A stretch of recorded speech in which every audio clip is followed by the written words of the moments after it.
Өте нәзік, ауызда еритін және де дастарханның сәнін келтіретін осындай карамельді пирогты жасаймыз. Алдымен қантқа бөлме температурасындағы майды қосып, жақсылап миксерлеп алатын боламыз. Май мен қант жақсылап араласуы керек. Артынан 2 жұмыртқаны саламыз. Тағы да кішкене миксерлейміз. Негізі миксер мұнда міндетті емес, жай ғана лопатканың көмегімен де араластыра берсеңіздер болады. Жақсылап миксерлегеннен кейін осылай ұнымызды қосамыз да қолмен араластырсаңыздар болады. Мен осы жерде миксердің көмегіне жүгіндім, кішкене жақсы араласу үшін. Осылай кішкене біріккеннен кейін қолмен жақсылап қамырды илейтін боламыз. Бұл песочный тестоның басқа қамырлардан ерекшелігі тоңазытқышқа қоймай бірден қолданып кетсеңіздер болады.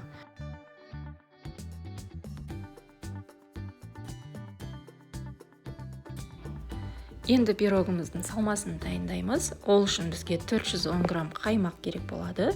Қаймақтың майлылығы 20%-дан жоғары болу қажет. Үстіне менде осындай варенка, любавенка, не болмаса дептікін қолдансаңыздар болады.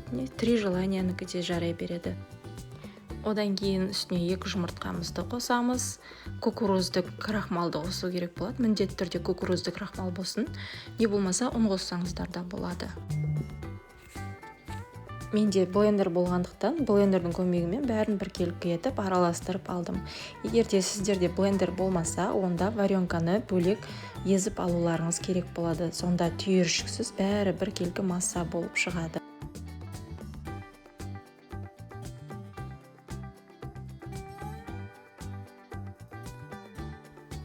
Міне бізде осылай түйіршіксіз масса шығу керек.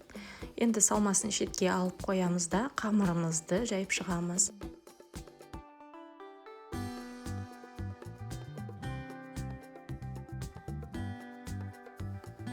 Лопатканың көмегімен осылай бір тегістеп шықсаңыздар, піскенде өте әдемі көрінетін болады. Одан кейін қамырымыз көтеріліп кетпес үшін шанышқының көмегімен жан-жағын тесіп шыққаныңыз дұрыс.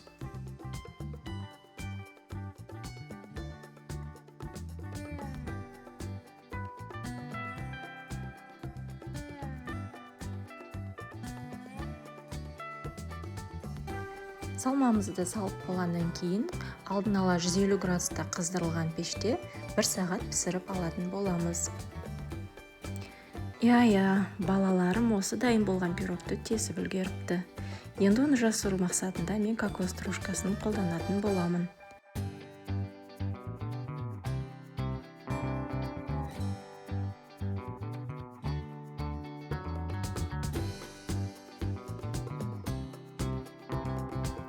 Және әрлеу мақсатында үйде осындай қатырылған малинаны да қолдандым.